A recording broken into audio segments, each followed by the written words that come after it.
Грција и Турција се најчест избор. Се бара најдоброто за што помалку пари. Претежно се летува во врвот на сезоната во август. Превозот и далечината зависат од возраста. Накратко, ова е профилот на туристот од земјава за ова лето.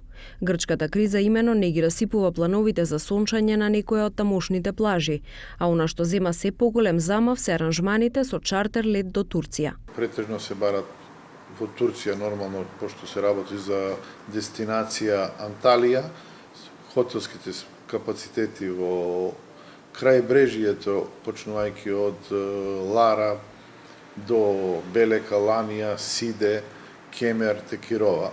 Значи, тоа е некој регион од прилика околу 200-240 километри обала, каде што има повеќе од во нашата понеда повеќе од 300 хотели. Ние согледуваме таму дека се е нормално, супермаркетите се сите полни, редовно се работат ресторани, кафетерии, бензинските пумпи. Во почетокот кога излезе она така наречена криза, имаше малку намалување со гориво, но тоа беше само заради тоа што граѓаните на Грција се плашеа дека понатаму ќе нема, па купувале повеќе залихи. Мирче Пишевски од Савана вели дека она што недостасува е креативност. Граѓаните го избираат она што за нив го подготвиле агенциите. Ретко се користат нискобуџетните летови и не се оди некаде подалеку, каде сместувањето би чинело колку на Халкидики. Веројатно најчестиот избор е превоз со сопствено возило кое се товара со опрема за на плажа и со што повеќе храна. Граѓаните велат дека секому му е потребен одмор, но во моменталните услови е многу тешко да се заштеди. Каде ќе идеш на одмор ова лето? Сончев брег. Па ќе видиме, уште немаме дефинитивно одлучена, али Грција. Дома. Не одите никаде? Никаде не. Што не се решила? Ќе реновираме работи така да А во Шведска ќе одиме кај роднини? Грција најверојатно. Дали е тешко да се заштеди за на одмор? Па, прилично е тешко. Посебно со нашиве денешни пензии, минимални. Мора да се испланира, инаку не стигнува.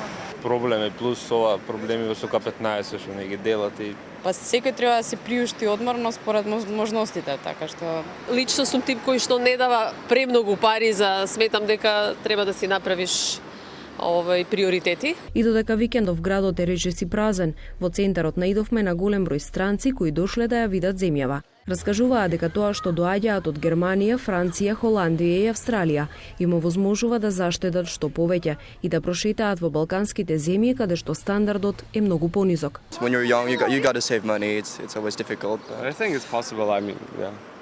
All over Eastern Europe, I'm traveling by train, like Greece and Macedonia and Romania, Bulgaria, like all this. We just came here for Ohrid. We are going there tomorrow. Wow, we heard it's very nice. The lake, the people. I heard it was very nice. And Ohrid as well. I'm going to Ohrid. Инаку, освен Грција и Турција, повторно е интересна и Бугарија, и тоа поради забавите за млади. Албанија заради мултиетничноста, а Јадранот, особено Хрватска, заради културолошката блискост. Побарувачката на аранжмани за Тунис и Египет била намалена уште пред терористичките напади. Се бараат и понуди за Банско и Берово, особено за продолжените викенди. Иако не се на редовна продажба, од агенциите велат дека се побарани стануваат и крстарењата.